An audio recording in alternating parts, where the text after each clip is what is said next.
J'ai raté une grosse opportunité de cote 4 sur le match Bahia-Botafogo. Je vous explique tout dans cette vidéo. Comment est-ce que ne pas rater une prochaine opportunité après celle-ci et comment éviter, je vous explique dans cette vidéo comment éviter de rater certaines opportunités et surtout comment les saisir au bon moment. Écoute bien la vidéo jusqu'à la fin pour ne rien manquer. Et à la fin de la vidéo, j'ai un bonus pour toi. Bref, avant de continuer la vidéo, si tu es un parieur, que tu cherches une application pour t'inscrire et commencer à parier en pleine sécurité, je te conseille d'utiliser l'application Lucky Paris et l'application Fast Paris. C'est les meilleures applications actuellement pour te placer sur les matchs.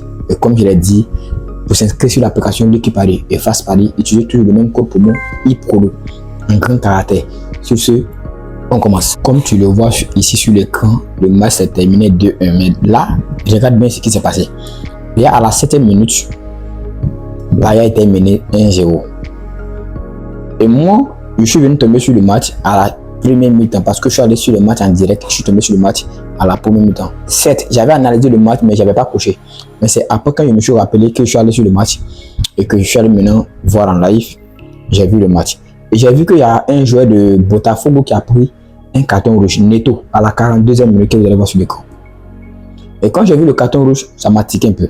Et moi, vu que le match ne m'intéressait pas d'abord au début, lors de l'analyse avant le match, et comme il y a un carton rouge, ça rejoint directement mes critères d'abord de sélection de la stratégie carton rouge que vous connaissez tous. Voilà, surtout mes élèves, vous savez très bien que j'ai une stratégie qu'on appelle la stratégie du carton rouge. Et comme il y avait le carton rouge avec Neto, qu'est-ce que j'ai fait? J'ai coché automatiquement le match. Et je suis allé directement regarder d'abord qui est le favori, tout. Je suis venu regarder les cotes. Et ici, le favori était, comment on appelle ça, était Bahia. Là, ça m'a donné ça a déjà rempli encore une fois de plus les critères. Suivez bien la vidéo jusqu'à la fin parce que je sais de quoi cette vidéo est capable. Elle va vous donner plein d'informations que vous pourrez utiliser en cas de carton rouge pour encaisser ces genre d'opportunités.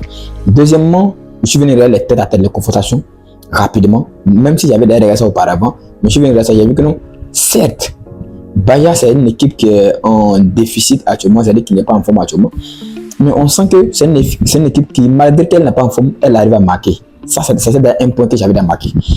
Donc, je suis venu voir Botafogo. Botafogo c'est une équipe, elle a gagné presque ses derniers matchs avant de tomber sur Bahia. On remarque que non, presque tous ces matchs qu'il a gagné, ou qu'il a fait match nul là-bas, c'est les matchs où le gars est encaissé. Donc là, c'était une idée que j'avais dans la tête. Déjà, j'avais la cerné ça. Et je suis venu sur les confrontations directes. Quand je suis venu sur les confrontations directes, j'ai remarqué que non, en 2025, Bahia a gagné à domicile chez lui, 1-0. Et ils ont fait 2-1 chez Botafogo. Là, c'était l'un des points les plus intéressants. Je suis venu maintenant revoir maintenant l'enjeu qui est le plus important. Bahia était maintenant en ce moment, ils avaient 23 points. Et s'ils gagnaient, ils allaient se rapprocher un peu du 5e. Voilà, parce que celui qui termine en 5e va se qualifier pour, comment dire, pour la Copa Libertadores, un truc comme ça. Voilà. Donc, ils allaient chercher au moins à se rapprocher là-bas. Et surtout, il y a une opportunité de carton rouge d'hier. Donc là, vous comprenez ce qui se passe d'ailleurs. Donc, voici un peu ce qui se passe.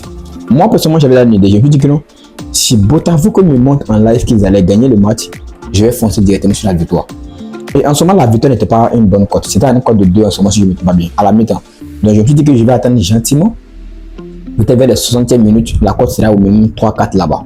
65e minute comme ça. Vu que j'étais mené, forcément, la cote allait grandir. Donc, jusqu'à la 57e minute, c'est là, il y a eu un but contre son camp. Et donc, ils sont revenus à 1-1. Et moi, qu'est-ce qui a fait que j'ai pas pris en même temps directement la victoire? Parce que la cote en ce moment est revenue à une cote de 1,49. Donc j'ai pas pris. J'ai dit ok, on va attendre et puis voir les réactions. Mais ce qui s'est passé aussi, c'est que non, il y avait une chose qui s'est passée à la deuxième mi-temps. À la deuxième mi-temps, c'est vrai que vous allez voir, ça c'est les statistiques finales de la deuxième mi-temps.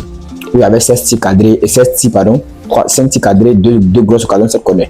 Mais avant ça, ces 16 tirs, il y avait déjà 6 tirs auparavant.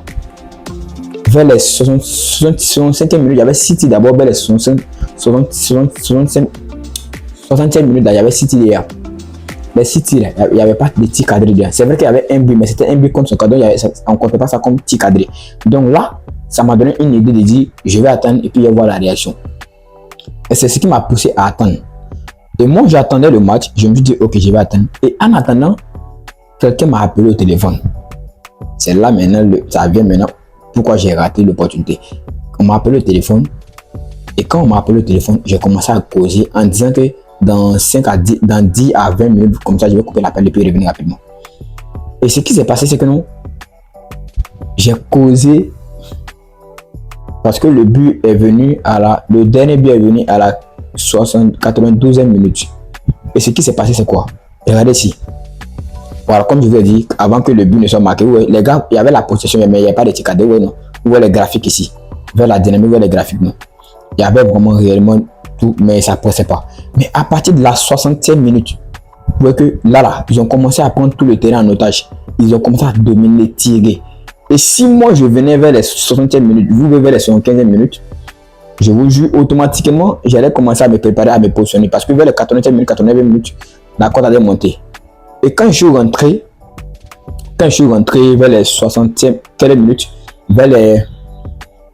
quand je suis rentré vers les 92e minutes où le but est venu, j'ai vu que la cote, la victoire de Bahia était montée à 4, voire même 4,50. Ce qui veut dire non, si je venais vers les 89e minutes, que je me positionnais au minimum sur le but supplémentaire ou la victoire, forcément, j'allais encaisser cette cote de 4. Et voici l'erreur que j'ai fait parce que j'étais en communication. C'est ce qui a fait que j'ai raté l'unique opportunité de la journée de la cote 4. Certes, rater une opportunité, c'est pas mauvais. Mais ça veut dire que c'est une prise de conscience que tu dois te concentrer sur les prochaines opportunités. Ça ne veut pas dire que tu dois te morfondre pour ça. Parce que j'ai remarqué, la plupart de mes élèves, quand ils ratent une opportunité, ils commencent à se plaindre. Non, ce n'est pas mauvais de rater une opportunité. Surtout, il y a des conditions où tu es mal positionné pour bien analyser un match. Si tu es mal positionné pour bien analyser un match, pour avoir une certitude, laisse tomber mon gars. Tu n'es pas obligé de continuer. Voilà. Donc la vidéo tient à sa fin. Et comme je l'ai dit, j'avais un bonus pour toi. J'organise un challenge pour cette Coupe du Monde qui commence ce 11 2026. Donc, franchement, si tu veux participer à ce challenge, on va quitter le 100 000 francs à 1 million de francs CFA durant la Coupe du Monde. Tu as une seule chose à faire. Le WhatsApp qui est en description de la vidéo, prends le WhatsApp, envoie un message là-bas, challenge. Si tu as au minimum ton capital de 100 000 francs, envoie challenge pour être parmi ces 100 personnes qu'on va accompagner durant la Coupe du Monde à atteindre les premiers millions à travers les pages. Et surtout, il y a une garantie là-bas. Si jamais on atteint l'objectif, tu es remboursé. Tranquille. Donc sur ce, foncez vite. Sur le WhatsApp, on prend que 10 personnes. Foncez vite.